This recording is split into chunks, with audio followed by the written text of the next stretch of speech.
नमस्कार दोस्तों, तुलसीकृत रामचरितमानस की कुछ पंक्तियों को लेकर राजनीतिक बयानबाजी का दौर अभी थमा भी नहीं था कि इस बीच संघ प्रमुख मोहन भागवत के जातिया बनाने को लेकर दिए बयान से एक नई बहस शुरू हो गई। उन्होंने संत रोहिदास जयंती के मौके पर मुंबई में आयोजित एक कार्यक्रम में कहा था कि जाति भगवान ने नहीं बनाई है, जाति पंडितों ने बनाई है। ये गलत है और भगवान के लिए हम सभी एक हैं।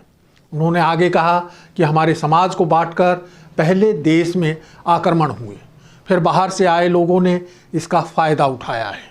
उन्होंने ये भी कहा कि देश में हिंदू समाज के नष्ट होने का भय दिख रहा है क्या?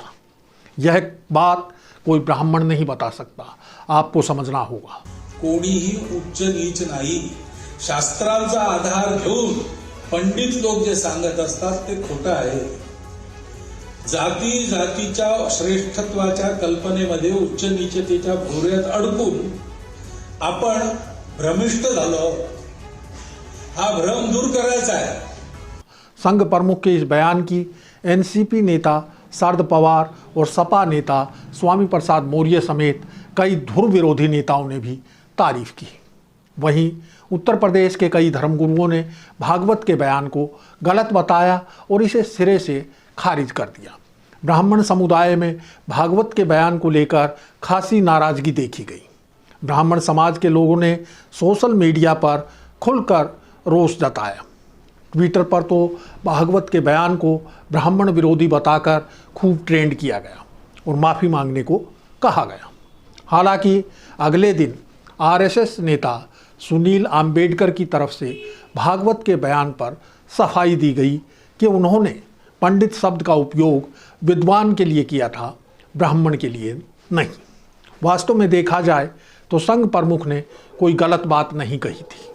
ये सत्य है कि जातियाँ और धर्म किसी भगवान ने नहीं, आदमियों ने ही बनाए हैं। ये बात सभी जानते हैं। ऊंच नीच का भेद भी आदमी ने ही पैदा किया है और धरती पर देशों की लकीरें भी आदमी ने ही खींची हैं। ऐसा नहीं है कि संघ प्रमुख मोहन भागवत के बयान पर पहली बार विवाद या बहस हुई हो। उनके विवादास्पद बयानों की एक लंबी फहरिस्त है। भागवत ने 2017 में मध्य प्रदेश के बैतूल में हुए संघ के हिंदू महासम्मेलन में धर्मांतरण के मद्देनज़र हिंदुओं को जात पात छोड़कर एक होने की अपील की थी। भागवत की ये अपील भी कट्टरतावादियों, खास तौर पर ऊंची जातियों के लोगों को नागवार गुजरी थी। साल 2021 में हरिद्वार और रायपुर की धर्म संसदों में यति नरसिंहानंद और कालीचरण महाराज के अल्पसंख्यक समुदाय के खिलाफ दिए गए भड़काऊ बयानों पर मोहन भागवत ने कहा था कि ये हिंदू विचारधारा का प्रतिनिधित्व नहीं करते। उन्होंने कहा कि धर्म संसद की घटनाओं में जो कुछ निकला वो हिंदू शब्द, हिंदू कर्म या हिंदू दिमाग नहीं था। संघ प्रमुख के इस बयान पर साधु समाज में तीखी प्रतिक्रिया हुई थी। इसी प्रकार उन्होंने बिहार विधानसभा चुनाव के ठीक पहले आरक्षण पर अपने विचार खुलकर रखे थे। उन्होंने मौजूदा आरक्षण की समीक्षा करने की मांग भी की थी। उनके आरक्षण पर दिए बयान से भाजपा बैकफुट पर आ गई थी। संघ प्रमुख हिंदू मुस्लिम समन्वय की बात करते रहते हैं। उन्होंने एक बार मॉब लिंचिंग को लेकर कहा था कि यदि कोई हिंदू कहता है कि मुसलमान यहाँ नहीं रह सकता तो वह हिंदू नहीं है। गाय एक पवित्र जानवर है, लेकिन जो इसके नाम पर दूसरों को मार रहे हैं वे हिंदुत्व के खिलाफ हैं। ऐसे मामलों में कानून को अपना काम करना चाहिए। उनके इस बयान को कोई भी उदार हिंदू या मुस्लिम गलत नहीं बताएगा, लेकिन कट्टरतावादियों को ये कैसे गले उतर सकता है। भागवत के इस बयान पर भी कट्टर हिंदुत्ववादियों ने खूब हल्ला मचाया था। उनका ये बयान बीजेपी के गले की फांस बन गया था और संघ में भी इसको लेकर दो धड़े बन गए थे। संघ का एक धड़ा पारंपरिक विरासत के अनुरूप देश के हर नागरिक को हिंदुस्तानी मानता है, वहीं दूसरा धड़ा खुले रूप से मुस्लिमों के विरोध में है। पिछले महीने ही संघ प्रमुख ने एक और बयान देकर जबरदस्त विवाद खड़ा कर दिया था। भागवत ने 5 जन्य और ऑर्गेनाइजर को दिए इंटरव्यू में कहा था कि मुसलमानों को डरने की ज़रूरत नहीं है, लेकिन हम बड़े हैं, ये वाली मानसिकता छोड़नी होगी। हालांकि ये बात उन्होंने हिंदू और मुस्लिम दोनों के ही संदर्भ में कही थी। भागवत के इस बयान की कांग्रेस समेत तमाम विपक्षी नेताओं ने कड़ी आलोचना की थी। AIMIM चीफ असदुद्दीन ओवैसी ने तो भागवत को बीजेपी का गुरु घंटाल भी कह दिया था। संघ प्रमुख मोहन भागवत ने मदर टेरेसा की सेवा भावना पर भी सवाल उठाया था। उन्होंने कहा था कि मदर टेरेसा की गरीबों की सेवा के पीछे मुख्य उद्देश्य ईसाई धर्म में धर्मांतरण करवाना था। इसको लेकर उन्हें कड़ी आलोचना झेलनी पड़ी थी। इसी तरह निर्भया रेप केस के दौरान भागवत ने कहा था कि रेप की घटनाएं भारत में नहीं, इंडिया में ज़्यादा होती हैं। गांव में जाइए और देखिए, वहां महिलाओं का रेप नहीं होता है, जबकि शहरी महिलाएं रेप का ज़्यादा शिकार होती हैं। उनके इस बयान की चौतरफा निंदा हुई थी और बाद में संघ प्रमुख को अपना बयान वापस भी लेना पड़ा था।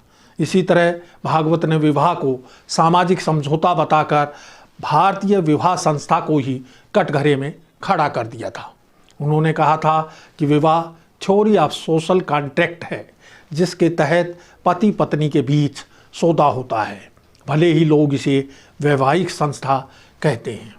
इस पर भी खूब घमासान हुआ था। ज़्यादा छीछालेदर होने पर संघ को सफाई देनी पड़ी थी।